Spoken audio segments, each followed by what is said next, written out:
Let me watch restream here a little bit. Yeah, looks like we have appeared. I'll check on YouTube like I always do. I'm sure that Twitch is working because it always does. Where the heck did I put YouTube Studio? Hey everybody, sorry we're a little bit late. This is one of our more complicated streams we've set up recently because we're in the new streaming studio at Undead Labs, and we're pulling in a guest over Discord at the same time that we got Joe right here on the couch, and we hadn't quite done that before. But welcome Brian Menard. He's here. Hello, Brian. Hello.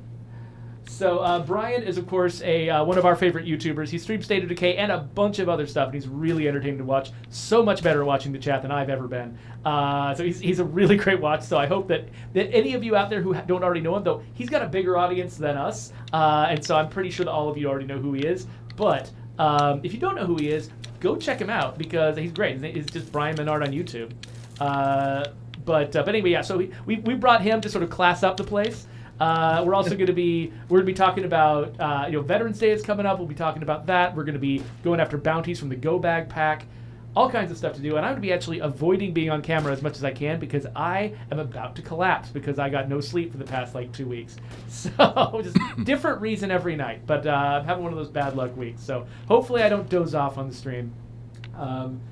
And yeah, that's just me doing a lot of talking. Let me make sure that we are actually live everywhere. Actually, I just need to look at Restream's chat. And yes, we got people talking to us on both Twitch and YouTube, so we must be live. All right, I don't even remember what we're supposed to do for these bounties. Are you ready, Brian? I have absolutely no clue either, Joe. Yeah, I'm lost in the sauce. I think we're gonna have to come back to a locker once we actually address. Oh, we've got that solved. I got that problem solved, and we're gonna take a very exclusive car. I like it. So no one can see the car yet. So what do you guys think? Do you want to wait to get on the road until after we've done our intros so that you're not distracted? Nah. You want to just be on the road? Just do it. Okay, so I guess, all right, I guess we're doing this. Let's go into logo mode and we'll get this thing started.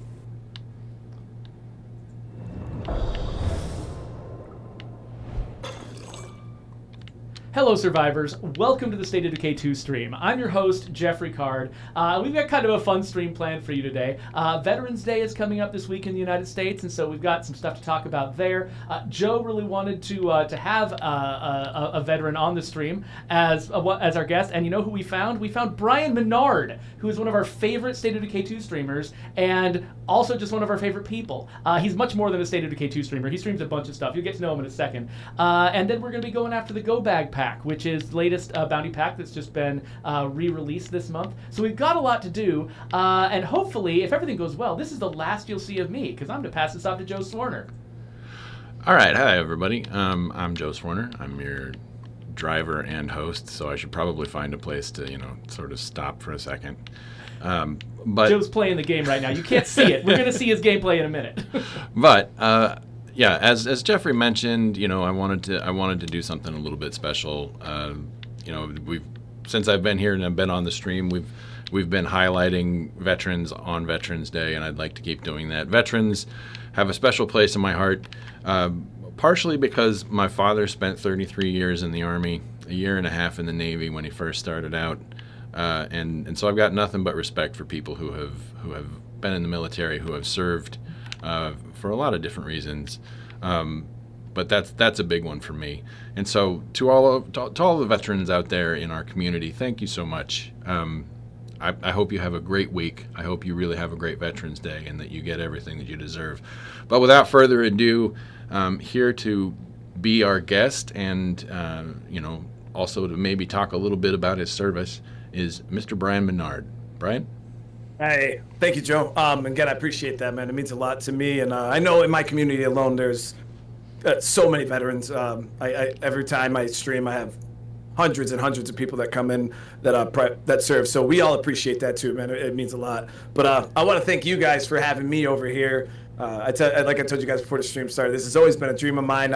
You guys have been nice enough to invite me over a couple times and show love to me in the community. So when I tell you this is a dream come true to be over here with you guys, especially something like this Veteran Day stream, it's kind of unbelievable. But thank you again. I really appreciate it. Well, I think the first time we had you over, you were mostly a State of Decay 2 streamer. You were still kind of getting started. These days, you're the popular person that we're bringing on to class up the joint for us. So yeah. definitely a long time ago. I think I had 1,500 subscribers when I first ever streamed with you guys. It was a very long time ago. So, okay, so I guess we can switch over to gameplay. So, Joe, it looks like you're looking at the Go Bag pack right now with the Bounty Broker? Yeah, so, Brian, if you want to go ahead and grab the the Go Bag pack for the G45 Burst, I'm going to do that one almost right immediately. Yep. So we can get some more Plague Cures crafted. But we're going to be doing some Go Bag stuff. And for those of you who might have missed it, or maybe you're not familiar with the, somehow not familiar with our Bounty Broker and the Bounty system, the Critical Response Pack, which is a popular one, is leaving soon. So you better go get those done before the end of November. But you got the Trifecta Pack, which is always a good time. You've got the Fearsome Footage, which we did last month. And then, of course, we got the Go Bag Pack, that's here for all of November. So anyway, it's great. It's great fun. It's a fun pack. I really like the bug out bag too. It's one of my favorites. That's my favorite piece of gear in the entire game is the bug out bag. All right, so let's get those. Did you get the G45 one? Yeah, I got the G45. You got the bug out bag, and what was the third one? The one that's consume the gas cans, because that's the one that's going to take the most time. 8 gas cans. Yeah, I don't think we'll get that one done in the course of a stream, but. Well, I was when I did this on my own personal stream, I actually just every time I got out of my car, I put another gas can into it. It just topped it up. But okay, so for me, this would take forever because I don't like wasting gas cans. I'm one of those kinds of people. Like if it doesn't take a full gas can, I don't like putting it in. No. So is that why you're driving a muscle car, so you'll run the gas out faster? No, it's because this paint job is like one of the rarest things in game, and I like to show off a little bit. I've actually never seen this paint job before, Joe. Yeah, it's a good one. It's a good one. Oh. I think it's the Silver Ghost. I don't know what Brant called it, but. By the way, I should mention when you guys were sort of calling out, all the veterans that are in Brian's community and everywhere, we had a bunch of folks in the chat sort of call themselves out as veterans, including Andy Pims, Side Chat the Gray, scanning down here, MRD Gaming, a bunch of folks are sort of sharing their service, which I think is really cool. Yeah, you're in the driver's seat there, Brian. Did you take Oh, us to the definitely. hospital? Yeah, we don't want that to happen. No. No breaks, Brian Menard. That's not going to happen today. All right. So yeah, in honor of watching Brian play State of Decay 2, we actually have a nickname in the game. If your last name is Menard, if your character's last name is Menard, they've got a chance of getting the nickname No Breaks. No breaks. Because you believe in stopping using the laws of physics to help you stop your car. Yeah. Why waste brake pads when you can use walls?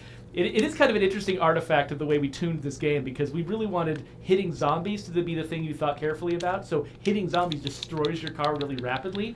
Hitting walls does almost nothing. You just ram your car into a wall as hard as you want, and it just does not matter. I forget. I think I've got another one already. Joe, yeah, I forgot to ask you because this is your forever community, right? Yeah. This is the big one. This is the big one. You got an SVD? Do I have Dragunov? Do I have a Dragunov? Probably not. Yeah. Because I don't think they exist, and I still have not been able to find one.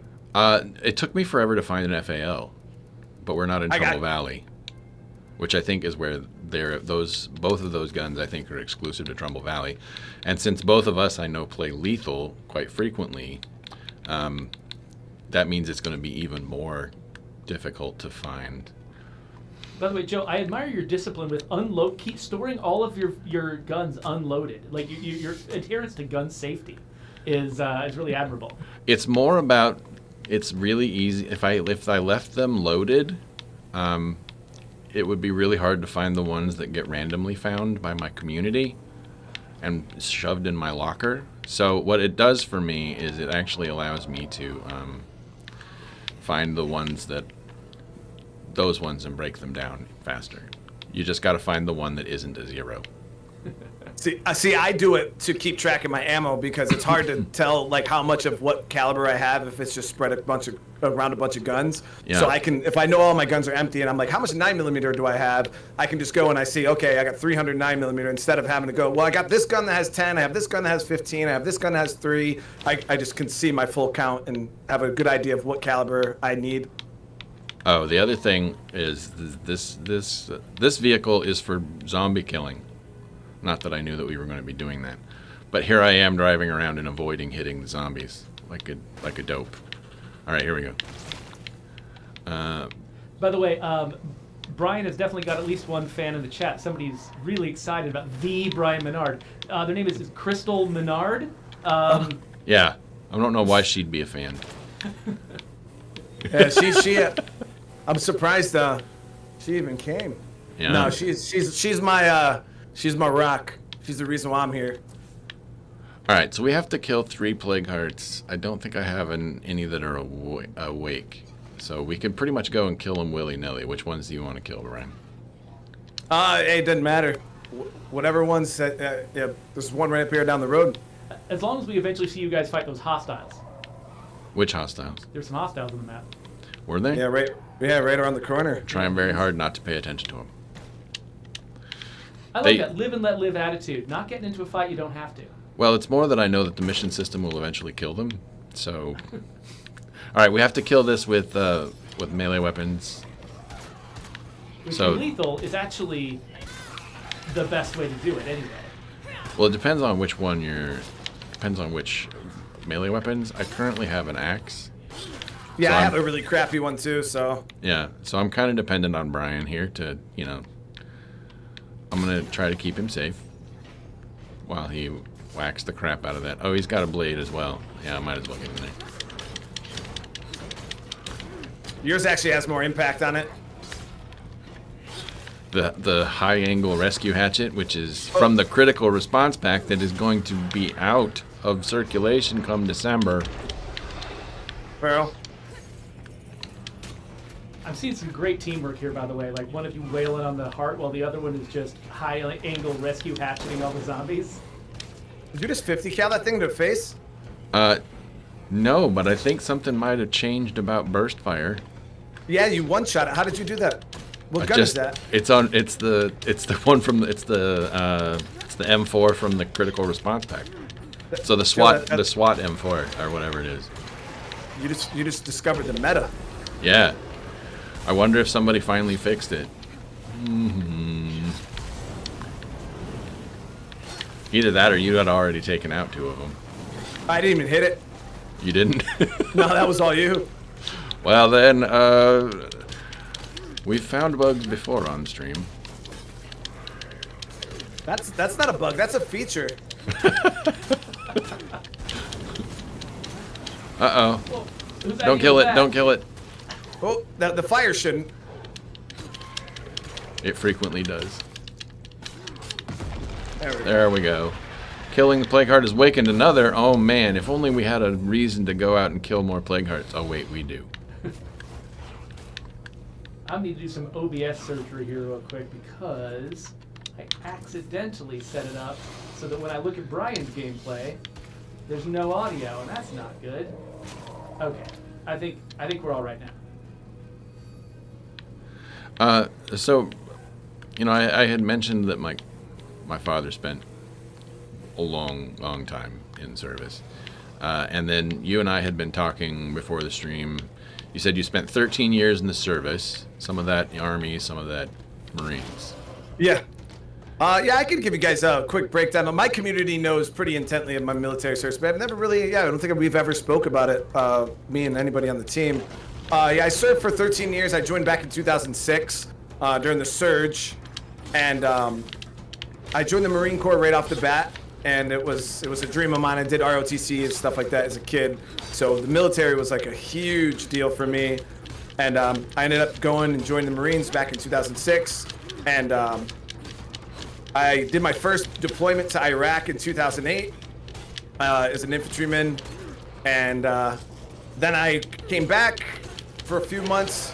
I waived my dwell time, which is it's pretty much the protection that allows you to not get BAM deployed by the government. So when you deploy, you get what's called dwell, which means you can't deploy for at least twice the amount of time that you were deployed for.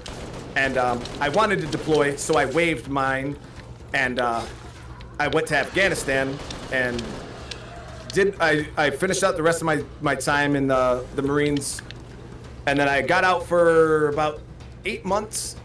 I had a break in service, and then I ended up going back in, and I joined the Army. Hold on, I'm getting my butt kicked by this feral. Yeah, I saw. And ended up going into. I ended up going to Afghanistan again in 2013. So I got 3 tours under my belt, and 13 years altogether. But I ended up getting blown up when I was in Afghanistan, not once but twice. So I suffered a pretty bad TBI, took some shrapnel on my leg, and now I got medically, I guess you could say retired, but I didn't actually take a retirement. I just got medically disabled, and I couldn't finish out my full 20 years. But it's all good. The government takes care of me. I don't actually know what a TBI is. That's a traumatic brain injury. Yeah, when I got blown up, it knocked me unconscious and shook my brain pretty good. So I forget things quite often. Sometimes I'll be in the middle of talking and will absolutely just forget what I'm even talking about. I don't know that you need to have a TBI for that. I think it's just called getting older. Yeah. I mean, that happens to me, but I was also dropped on my head as a child, so. Yeah, and I think that's another one of those things that people just, people don't realize a lot about our service members is like every day you're out there, it's a different thing, but your body's always on the line. Yeah. Are you injured or you need Yeah, I just need a first aid kit because I don't have any. I didn't bring any heals for whatever reason. Okay. I brought energy drinks, but no heals. Same. So let's go back and get you some first aid kits. I should have loaded up. Lights, Joe, lights. Lights? Okay. But yeah, I was stationed in Okinawa, Japan, which was a great. So I watched Fast and the Furious Tokyo Drift, and I had this obsession with Japan as a kid. So the second I joined the Marine Corps and found out they had a duty station in Japan, I signed right up for it. And it was a dream of mine to go to Japan. I was stationed there for a while, but I also ended up in a very high tempo deployed unit, so that's why I ended up in combat so much. But it was what I wanted until I got it, and then you play a lot of games as a kid, and you dream about fighting in wars because you think it's going to be like the video games, and then you actually get there and you're like, oh wait, this is not what I signed up for. Not at all like what you get in war. Yeah. Yeah. So but it is what it is. I had a good time. I met best time of my life. I met a lot of good people. Served with a lot of real life heroes, guys that I don't hold a candle to, but. So we got a bunch of folks in the chat who are telling us that you got a lighter story. Oh, jeez, we're gonna have to stop. We're not gonna be able to. We're gonna have to pause for that, Joe. I can't tell that. Okay, well, you know what? Maybe people need to go and follow you on your channel if they want to hear the lighter story. We'll ask a little bit later. Yeah, we could save that for later on in the stream. We'll get to these play cards done, and I'll tell the lighter story. It's pretty impressive. I think you'll enjoy it, Joe and Jeffrey. I think you guys will get a kick out of it. Have you ever heard a genuine war story? I mean, I think so, but not from you. Yeah, well, most of the people that I know that went to war, like my dad, he served in Vietnam, but that was in his Navy years, and really, the only thing he had to say was I was on a repair ship. I didn't really do much. Yeah, both my grandfathers went to World War II, but they went as Navy photographers, and they weren't in combat, and so a lot of the war stories people hear growing up with veterans who were in combat, I didn't get the same kind of exposure. Oh no, yeah, I was in a reconnaissance battalion, so I was front lines. I did the real stuff, but not no I wasn't no Navy SEAL Special Forces or anything like that. But I had a good time. But yeah, the lighter story is it's pretty good. Let's get this. We'll get this plague heart. How many more we got killed? We got one more. We got one more plague heart, and then I've got to remember to run over 2 zombies on our way there. All right, too easy. Let me see. So this mare's life. Also, I would like to point out at that last plague heart, we had at least 4 ferals, and I killed 0 of them. So, yeah, that's why I got beat up. I was Yeah, sitting yeah. there trying to be a tough guy. I did catch one of your feral kills, Brian. I think I need to pay a little bit more attention to both the gameplay screens here. I think I now- should have called it out, Jeffrey. That's my bad, too. Yeah, I'm better prepared this time. Okay. Because all I'm bringing is a plague cure, so I hope you're ready to take on all the ferals again. All right, we're gonna take the one that's down here in South Santa Maya. I like cleaning out this part of town. This is one of my favorite maps. Back when SOD2 first dropped, Drucker County, for some reason, caught so much hate, and I think it's just because people didn't like the fact that you couldn't drive from point A to point B as the crow flies. Yeah. Which I don't do that anyways, because most of the time you end up driving into a mountain and you spend more time trying to figure out how to get over the terrain. So it's just like stick to the roads and you'll get there faster. Well, and Drucker County has always been my favorite. Maybe partly because everybody put so much hate on it, but I don't know. It's always had a. Oh, I actually got attacked. What are you doing? Okay. Well, look at you with a heavy weapon. Oh yeah, I went all out. Now we're ready. These plague hearts have 0 chance.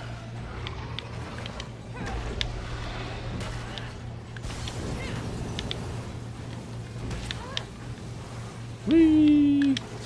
Ow. Ow. Okay. No, we got a Juggernaut. He can't get in here though, so we're good. Right, but for those of you who don't know, it's lethal. He'll still be there when we get out. All right, there's a feral on this side. There he is. I leave you to it.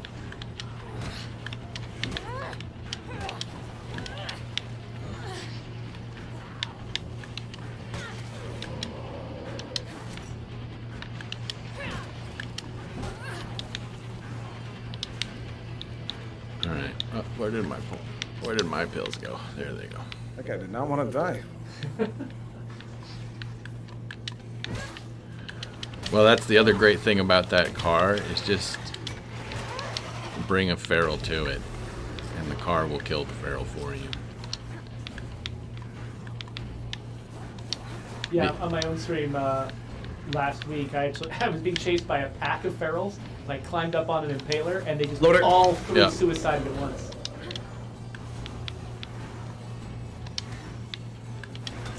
Good comms. Doot doot doot. Doot doot doot. There we go. Alright. Let's go get in the car. Let's get out of here. Close the door. Got it. Zombies don't know how to figure out doors, so you're in the driver's seat again. Oh no, yeah, Jet, we can't do that, especially if you want this car to. I mean, I can always rescue the car. That's not a problem. But you know how like you guys have spent all that time, like making it so hard to not get cars stuck. Right. I've been spending just as much time figuring out how to get the car stuck. So. How to get them stuck? Oh, that's not hard. Just wait for a juggernaut to like slam you up against a wall or something, you know. I had a Juggernaut throw a car at me the other day. It was great. Oh man. He Like, hit have the you ever car- got a car stuck? You used the unstuck command and then teleported into being stuck again? That I don't think I've ever done. I gotta say. That's a new one. Oh, good stuff. Gotta be careful not to run over Brian Menard. Yes. Anyone else? Fair game. But not you. Alright, let's talk about bounties. Okay, we got a go bag thing. Oh, we've got the Trailblazer S2K. Oh, no. Give me that back. Okay, so... The Trailblazer is like one of the most accurate guns in the game. I don't know if you guys did that intentionally. It's pinpoint. Yeah, I think when we first had that come out, we were looking for mostly being accurate. So, Joe, Yeah. Baldunga Boom has to know, where did you get that car? How do you get that car? How did he get that car? So there's this thing called the auto shop, and in said auto shop, Oh, wait. Oh, no, you're going to be in the driver's seat again. No. In said auto shop, you can create these vehicle upgrade kits. Yes. And one's for heavy, one's for medium, one's for light. I think this one's medium, and you have to find a specific car called a Legender. I don't know. How do you say it? Legendre? Legendre? I don't know. I don't know. I just call it the Legionnaire. Yeah. Legionnaire, that works. Legendary. That's what we'll call it. Legendre. It's probably Legendre. Anyway, when it's black, I call it the supernatural car or baby. Exactly. Yeah. However, once you apply it, it just kind of randomly gives you a paint job. And this was the one that I randomly got for this car. And I was like, okay, this is super rare. I showed it to Brant, and he's like, yeah, that's really, really hard to come by. So I kept it. All right, we're going to put the bug out bag on, even though I had the Red Talon Elite Pack. Let's see. The Trailblazer, we'll hang on to that for a second.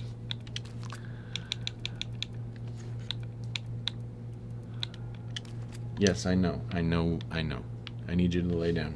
Come here. All right, there we go. All right, so what's the goal now, Joe? Well, the next goal is to blow stuff up.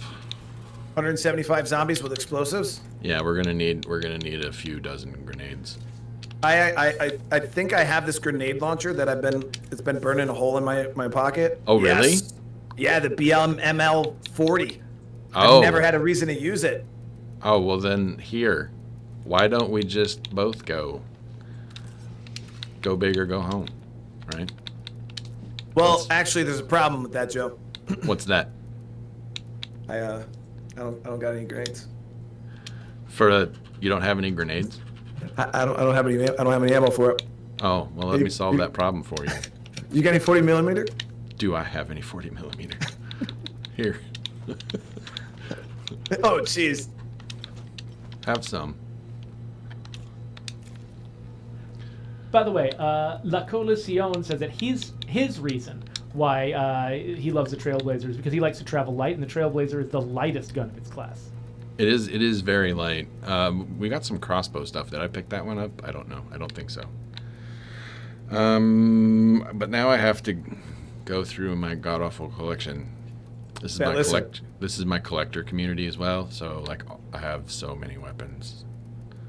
Ah, there we go. That's the one. All that prep I did to get ready for this stream, and Joe he still was able to catch me off guard with the grenade. The one thing I didn't craft. Yeah, all that work, all that preparation. all that prep, and I wasn't ready. All of it. All 20 minutes. All right, but I'm good now. Now we're gonna do this. I'm kidding. Wait a minute. So now we got to go out and we've got to create some noise. We've got to attract some zombies. So you could just go after another plague heart if you wanted to. Yeah. Do I have an assault? Neither of us has an assault weapon, so. I did have one, but I just put it up for this awesome grenade launcher that I've never got to use. Yeah. Well, let's go blow up some zombies.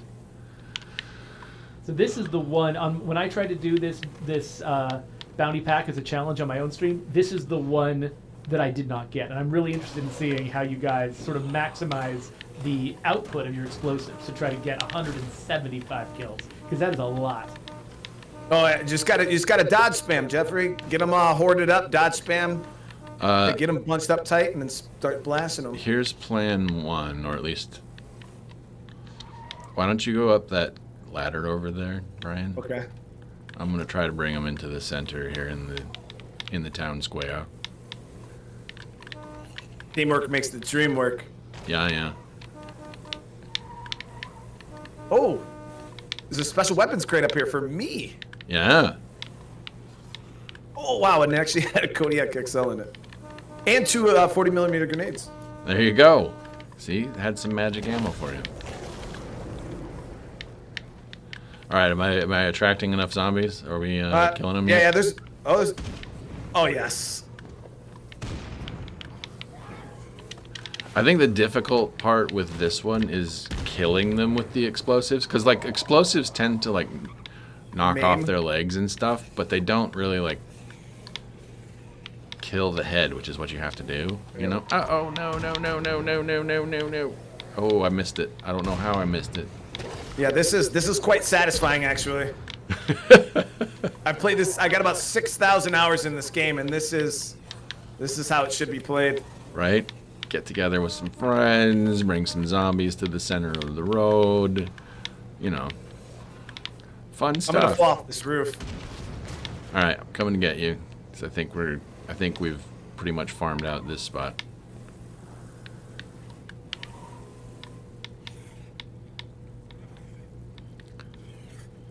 Oh, careful. All right, here we go. Let's see, where else can we go? Well, pretty much anywhere, really. See, this is probably one of my favorite things about Drucker County is you may not have the roads, but that doesn't mean that there isn't a way to go. Well, especially since Dan Mode retuned the vehicles. I think Right. before he did that, this would be much, much harder. Oh, yeah, I did this all the time in the Trail Beast. Loved it. I always loved those off-road vehicles. You were going to say something, Brian? I'm sorry. Oh, yeah, I was gonna say, yeah, that before the changes, you couldn't drive up the hills or anything unless you were in the Jeep. And maybe that's why this is one of my favorite maps, was because of the fact that I loved that Jeep so much. Who knows? All right, so we're going to go back up here to one of the best spots in the universe. Yeah, Jeffrey's over here playing musical screens. He's really good at what he does. I tell Jeffrey all the time, like I go over and I see his streams and stuff like that, and and then I watch like the quality of everything that you guys got going on here, and it's just it's envy for days. I'm like, man, how did you get so good? The thumbnails, everything. You guys are so good. Yeah. Well, Jeffrey puts in a lot of work. That's the secret. And he's this is clearly like a passion of his, so, he loves it. Well, I think that is really high praise, Brian, because, okay, there's one thing that Brian does that I am just absolutely terrible at, is Brian is good at reading the chat while he's playing a game, which I absolutely find impossible. The main reason I don't have my face on the screen and I'm not playing the game right now is so that I can practice reading the chat, and I'm still failing. So, I should be feeding you guys way more questions than I am. I'm just really, really bad at it. But, yeah, so Brian's great at that, and, your thumbnail game, I think you're not giving yourself enough credit. Your stuff looks like, oh wow, there's going to be a professional behind this picture. Absolutely. Yeah, no, your stuff is really good.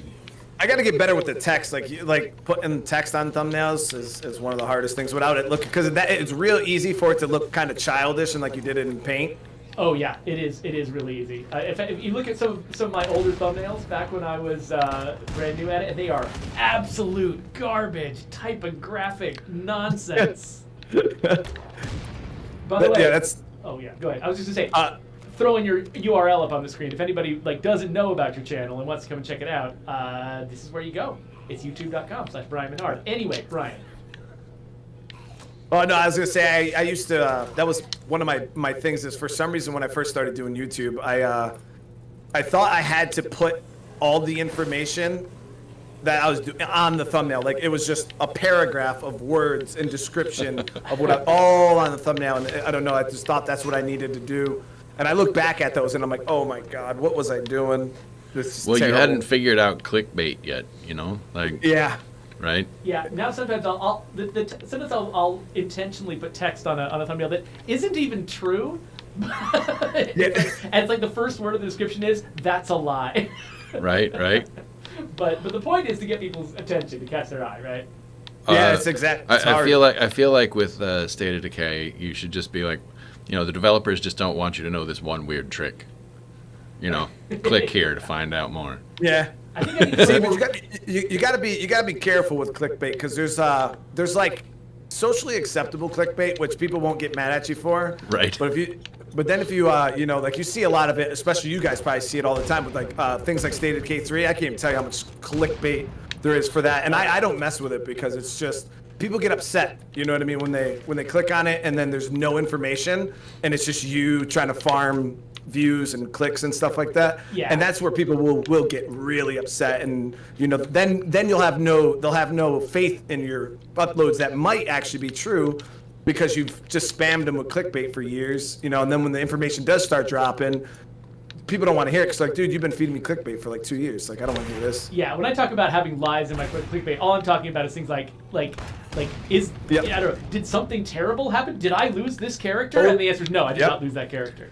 But Over exaggeration is perfectly okay. All right, so let's go in here and hit this heart. Yeah, that would definitely get things going. Let's get some zombies in here. All right. It's awake. Oh yeah. Oh yeah. All right, here we go. Now we got some zombies a coming.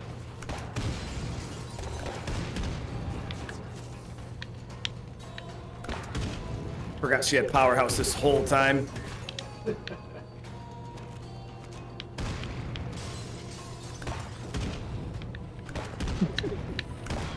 Ow!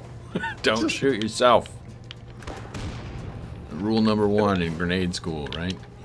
It's like they know that we have grenades because Yeah, they're just like, like we onesie, got twosie. must close the distance.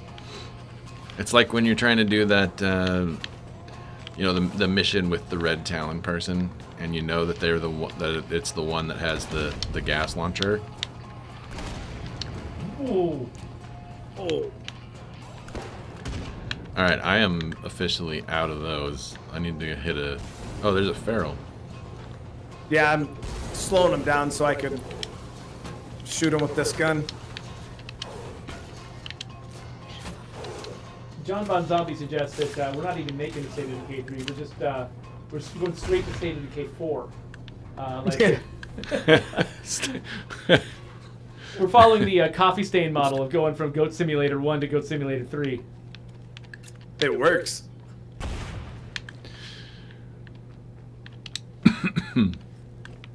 All right, where's the closest? Oh, there's one just right up the road. All right, How long have you been on this map? How long have I been on this map? Yeah. Not long. A couple days. Do you just refresh it or do you move from map to map? It depends. I'll frequently go to Trumbull Valley instead of being here, but I often just come back to Drucker. I really love it here.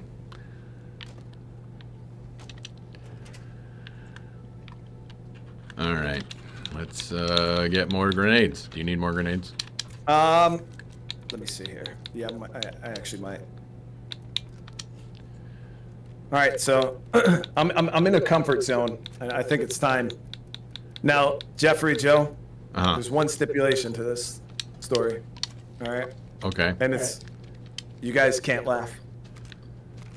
I can't laugh. Yeah, you can't laugh. Chat, you can't laugh.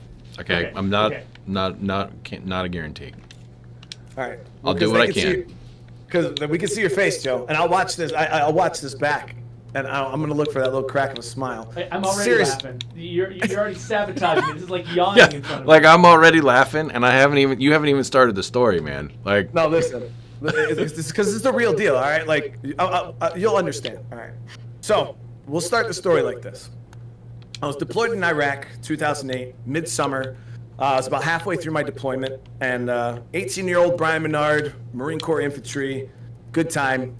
And at this point, my deployment, we had already seen our fair share of combat. We had a sniper in our AO who was actually picking. We lost 3 Marines in the area that we were operating into a sniper. So we were taking constant fire from this guy, and we were just the 2 weeks that this happened in was a pretty interesting 2 weeks combat-wise. Like we were just getting hit consistently, and it was a bad time for the deployment. And we went out on a mounted patrol. It was supposed to be just an easy, around the corner type of deal. When I say around the corner, it's really like we might do like 12, 13 clicks, and we drive real slow. We kind of just it's like a show of force, like we just kind of like a presence thing. And we were just driving around a couple of our known towns. So we're going down MSR Mobile, really, really, really big highway in Iraq, and we're rolling, and boom, tire goes flat. So we're stuck on the side of the road. We don't have a spare on the back of our truck. I'm in a Humvee. I don't have a gun truck. Like it's just me and the driver, and we're sitting in the truck, and it was our truck that had the flat tire. So we ended up pulling over to the side of the road. We're all in a line. We had to call in a mechanic team to come out and fix our tire because obviously we can't drive. So we're sitting there, and when I tell you guys, it was probably the hottest day of my whole deployment. It was insanely hot outside. And of course this zombie's gonna try to get me. And my truck didn't have AC. So we're sitting there, we're sweating, we're dying, we're waiting for this truck to come. I'm sitting there talking to my buddy Weavers. I'm like smoking a cigarette. At the time I used to smoke back then. And we're just sitting there staring out into the field, just bored out of our minds, waiting for this truck to show up. So I sit there, I put my lighter down on the little vent or whatnot. We're sitting there talking and whatnot. And all of a sudden we see these guys probably about 400 meters out across this big field in this building. And I'm like, man, they're moving around a little weird, don't you think? And he's like, yeah. So we're just watching them, we're watching them. And at this point, my windshield, it's hard to explain, but the windshield had already been shot quite a few times by the bullet. So when the bulletproof glass gets hit, it like gets this weird like indent look to it. So it's really, really hard to see out your windshields. And they only replace driver side windshields. That's the only priority. So the driver can see, but when you're the passenger, it's not a priority for them. So my windshield was already pretty shot up, and I couldn't see out of it. So we're sitting there, we're watching these guys, we're watching them, and then all of a sudden, like, I don't know if you've ever been shot at, but all of a sudden it's hard to explain. Like, I just had this pressure, like this pop in front of my face, and it was like the glass from the windshield flew and hit me in the face, and I'm like, oh my god, like this bulletproof glass just got penetrated by a bullet. Like that's like, it's crazy. Now it does happen if the glass gets hit too much, it loses its integrity and the bullets will start coming through. So I'm like, oh my god, like a bullet just came through. I kind of closed my eyes, and I'm wearing all this gear, so I can't move anywhere. So I'm like, all right, high caliber sniper rifle being shot at me right now. I'm stuck in this little seat. What do? I got out the truck, you know what I mean? Because I'm on the opposite side of where the ground came from. So I get out, I get on the side of the vehicle, I'm standing there, or I'm like hunched down up against the wheel well, and my buddy Weavers, he's in the truck like trying to lay down as much as he can. I'm like, do you see where it came from? Do you see where it came from? He's like, nah, dude, I don't know where it came from. I didn't see it. So we're sitting there, we're waiting, and I'm nervous as hell because I'm outside of an armored vehicle now, sniper possibly in the area, and we don't know where the shot came from. So my squad leader like sees us in the front, like hunched down. So he gets out the truck, he comes like bounding to me, like going vehicle to vehicle, and he makes his way over to me, and he's like, "What's going on?" And I'm like, "We took contact, we took fire, sniper. Probably the only buildings we can see are the buildings up to our left side." And he's like, "All right, we'll radio it in." So they radio up to battalion, and they're like, hey, troops in contact, we're taking fire from a sniper. And the one thing the American military does not mess around with is snipers. Like, they'll call in helicopters, they'll call in all that stuff for support because a sniper threat is a pretty big deal. So they radioed in, tried to, told the battalion what was happening. And my squad leader looks into the truck, he's like, all right, where did the bullet hit? And I'm like, I don't know. And we're looking at the window and we don't see anything. So he's like, all right, wait. I was like, I don't know, mate, because the glass is already so messed up, it's hard to tell. But now I'm looking at the glass, I'm squinting, I'm like, I don't see anything. There really, I don't know. And he's like, well, maybe hit on the edge here. And I'm like, no, like the glass came in, and all of a sudden, once the adrenaline started going down, I'm looking around and I'm like, no, there's nothing there. Like, was I hallucinating? Like, and we just like, no, something happened. So we're looking around and guys, there's nothing. So this moment we realized, okay, we just radioed up to battalion that we took contact from a sniper. They're mobilizing, potential helicopters and all. So we got to stop that stuff really, really quick. So we radio up, hey, false alarm. We don't know what's going on. We'll radio back. So I'm sitting there feeling like an idiot. I'm like, I don't know what's going on. I looked up at the gunner. The gunner's just sitting there with his arm crossed, like not a care in the world. So I'm like, man, what is going on? I'm really, really confused at this point. I'm like, something hit my face, something hit my window. And I literally felt like I was losing my mind at this point. So I get back in the truck. I'm really, really embarrassed at this point. And I'm looking around, and sure enough, there's just nothing, guys. There's no glass anywhere. There's no impact. And I'm like, oh man, so few minutes pass, I spook my LT. He's like, just drive on the flat. We'll just drive back to base on the flat tire. Don't worry about it. We ended up bending the rim to crap.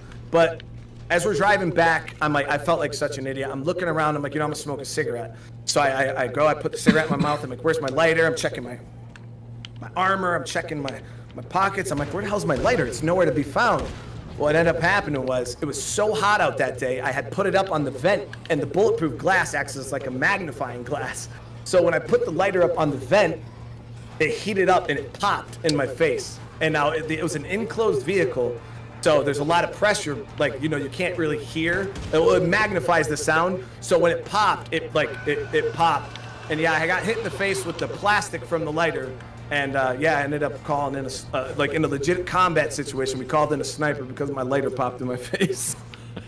It was a pretty big deal, actually. When I got back, they had an award ceremony about 2 weeks later, and my battalion sergeant major, everybody standing in formation, and he's like, "Where's the idiot that got shot at by a lighter?" I'm like, "Oh my God." So I'm here, Sergeant Major. He's like, "Get up here." So I run up there. I'm standing in, parade rest. And, to all who shall see these presents, greeting.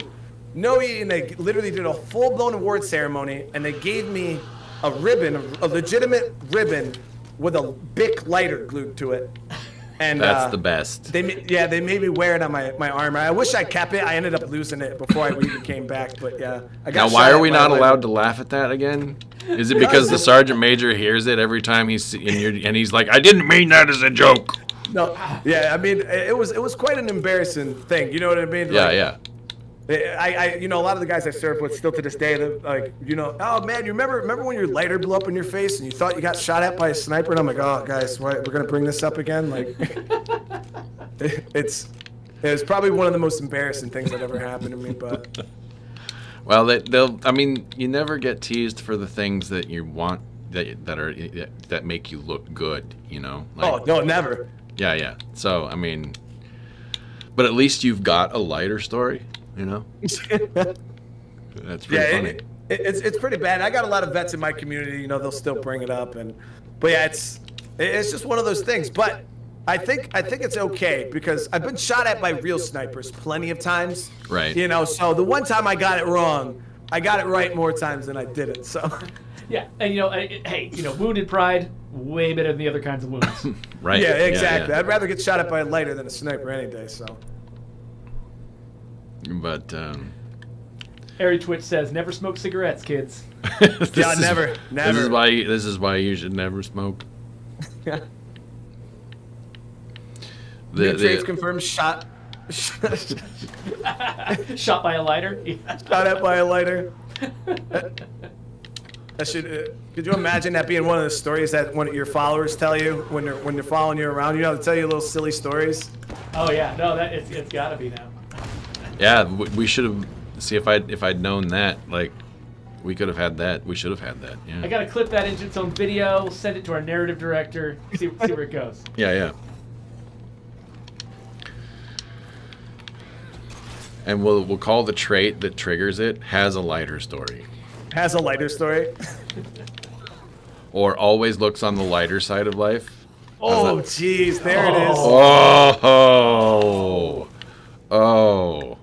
Did I really? Yes, Joe bringing in his dad cred. Well, The military definitely is hilarious, guys. When I tell you, like, I told another story, like in the American military especially, they just do some ridiculous stuff, and that's kind of like a known thing among service members. It's just the ridiculousness sometimes of the things they make you do, like standing. Like I was stationed at Fort Drum, New York. Gets blistering cold, like negative degrees. And they'll have you standing out there just because they want you in uniformity. They'll have you standing out there. Everybody has to wear shorts and no beanies and no gloves because it's an award ceremony. Like the attire you wear just doesn't make sense. And I tell this story too. Same deployment. We were stationed at a little outpost, and the thing is the bathrooms are really, really far away. There's like regulations on how close they can have the bathrooms to where the sleeping quarters and stuff like that are. So generally at night, you're drinking a lot of water. And you got to use the bathroom quite a bit. Farrell just isn't going to die. And the crappy thing is waking up in the middle of the night and having to go and use the bathroom. You got to walk super far. You got to get dressed and all this. So guys get tired. They don't want to do it. So what they do is they end up peeing in bottles. It happens. And you get all these pee bottles, and what guys were doing is they were peeing the bottles and they were throwing them over the HESCO, like over the I guess you could say the fence to the base, and Yeah. they're throwing them outside. And over months and months and months of this happening, our Sergeant Major came and visited us, and nobody paid any mind to it. And Sergeant Major flew in on a helicopter. He lands at the LZ, flies over this area full of pee bottles that we couldn't see, and he comes in and he calls a formation. And we're like, what's going on? You know, this has to be a pretty big deal for a Sergeant Major to call a formation. And he was so upset because of all the pee bottles. And then, so what he did is he made us, because it's a combat zone, we had to get in full kit, literally full kit, condition 1, which means, you know, magazine ready for combat because we're going outside the wire. And we had to go outside with trash bags and pick up thousands of pee bottles. Thousands of pee bottles. We were out there for about 6 hours, police calling pee bottles. And it was the grossest thing ever. And then after that, yeah, nobody threw the pee bottles over the fence anymore. But then they started peeing in our mortar bunkers because they didn't want to walk over to the bathroom. So you had guys that were peeing in our. When we take mortars, you know, the enemy starts shooting at us with IDF. You have to get inside these bunkers for protection, and guys were peeing in those. So you'd be huddled down, bombs going off all around you, and all you could smell is just pee. It was god awful. But yeah, I was in the middle of a combat zone. I was picking up pee bottles for 6 hours. Wow, see, Let's see. the old Boy Scouts motto, right? You gotta, or not the motto, but you gotta leave the place better than you found it, I guess. Exactly. Yeah, they don't mess around with that. So it's stupid stuff like that. The American military, they'll have you doing some pretty crazy stuff. And you're like, are we seriously doing this in the middle of a war zone? And you're like, yeah, you idiots wanted to do it. You know, throw the pee bottles over the fence. Now you're gonna risk your life cleaning them up. I hope you have some bombs, because we only need one more. I have 0. Okay, well then we need to go back. I have used so many grenades. You're only 1 kill short. Just Yeah. One kill short. Yeah. Just one. Just one. The ultimate community service. I don't know. And speaking of ridiculous, the ridiculous things that I have heard out of the military, there was a vet that I used to work with, and way back in the day, up in Sitka, Alaska, and he told me a story of like the colonel. He was in like a special forces group, and he said the colonel one night, as part of a training mission, decided that he was going to take them into town, and they were all going to get drunk, and so they all got like just plastered, and then while they're all completely just out of their minds, he says, okay, now it's time. You've got a drop scheduled over the Nevada desert. Get going. And so they had to, like, while completely drunk, go out and do a halo jump over the Nevada desert. And he said There it is. He was so drunk that he couldn't even open his chute. He got drugged for like a mile. And when asked why they had to do this, the guy just the colonel just responded like, well, you have to be ready to go at a moment's notice, no matter what condition you're in. And it's just like, holy crap. Yeah, they're supposed to give you. They're supposed to. I mean, it never happens, but they're supposed to give you a 24-hour detox. Yeah. In between, but the SF dudes, those guys are on the ground sometimes within like 12 hours. Especially, we had guys that were responding to like South America and stuff, and they were literally from, you know, like you said, in the bar to down in, you know, somewhere in South America within 12, 18 hours. It's absolute insanity how fast those guys have to move. Yeah. All right, hold on. I just need to re-up my guns real quick. If you wanted to switch over to an assault weapon, I'm pretty sure I've got enough bombs to get us one more zombie with an explosive. Yeah, I grabbed some grenades just in case. Yeah, I'm switching over to this. Oh, well, that's a good call. I should also probably then just switch and put the MGL away. Yeah. As much fun as that was. But I never used it before. It was actually phenomenal. We don't have that much time left, so I mean, we're not stopping the stream until you've killed that last zombie with an explosive. Like, so you know, if you guys want to stream for another hour, just don't throw another bomb, because I'm not letting this go. Oh yeah, right. I need 9mm. 1, 2. I like the fact that you're rounding this out though, because like in my challenge stream, I did everything except this one bounty. You're just doing nothing but this one bounty. Expensive. It's an expensive bounty. Oh, it really is. Yeah, because I mean, explosives are some of the more expensive things in the game to craft, and you have to go through so many of them because, like you were saying before, zombies often just get knocked down by them, and then you got to hit them again if you want to kill them with the same with an explosive.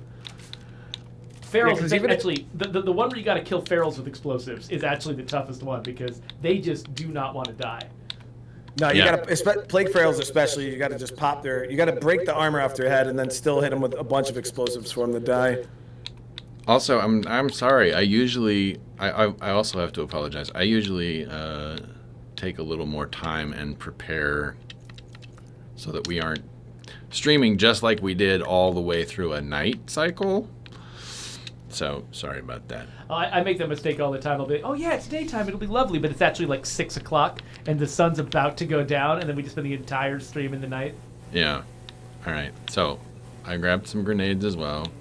I feel like oh, go ahead. I was gonna say, for me, I played this game for so long that honestly, I don't even notice when it's day or night. It doesn't matter. Like, I don't register whether it's day or night. Before you shoot, we got to find a special zombie and give him a name for this last kill. Like, we have to find a special zombie for this? Yeah, it's got to be some kind of special zombie. You can't just be any old zombie. After 174 kills, you got one left. I mean, I got Earl right here. We got Earl. We got chat. You guys remember Earl? Oh no! Oh no! That's the same thing that happened to. Joe, he said a special zombie. That means we have to go find a special zombie. Why does this always happen to Earl, chat? Plague samples, or plague zombies aren't special zombies. We have to go find a special zombie.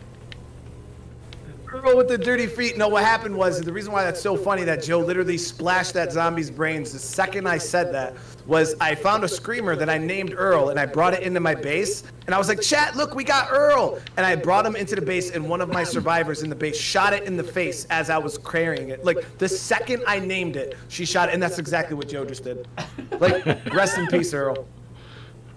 You know, is that a special zombie? No. We gotta find a special zombie. Jeffrey said special zombie. If I'm home late today, it's my own fault. Yes. No, but I just want to say thank you again so much, Brian. 1, for being here. 2, for your service, and and especially for everybody out there. Y'all, you get so much love from me. I have so much respect for soldiers and the things that they do. That was not a special zombie.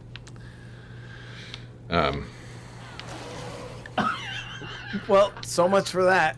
Yeah, we're not. That's not a special. That's not a special zombie. That's a feral. That's a freak. No, we need a special zombie. If you're driving around till you find a clown, I think that's not gonna work. No, it's not a clown. It doesn't have to be a clown. You said special zombie, so it could be anything.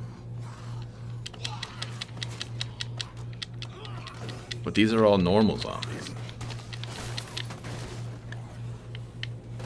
I mean, what do we classify as special? The underwear guy. Yeah, he's still pretty rare. You're talking about the Uncle Fester zombie? Yeah. Well, that guy too. But if anything in Whitey Tidies would be great. One of the Revolutionary War zombies that people call pirates. That aren't pirates. They're the Revolutionary War zombies. Oh, what if I signed this up for? This is like when I put somebody's name in the freaking game and then they spend 9 years hitting the randomize button and I feel like I've ruined their life by putting their name in the game. Except in this case, I'm ruining your life. Yeah, this is the revenge. This is revenge for Fallout Girl spending years trying to get a Fallout Girl character. Jeffrey was like, dude, I was 30 minutes away from a nap.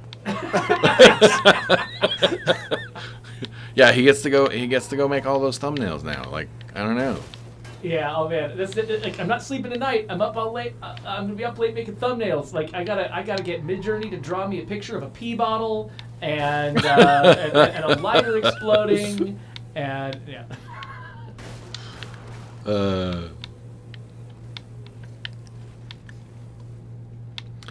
Oh man, but no, this has been great.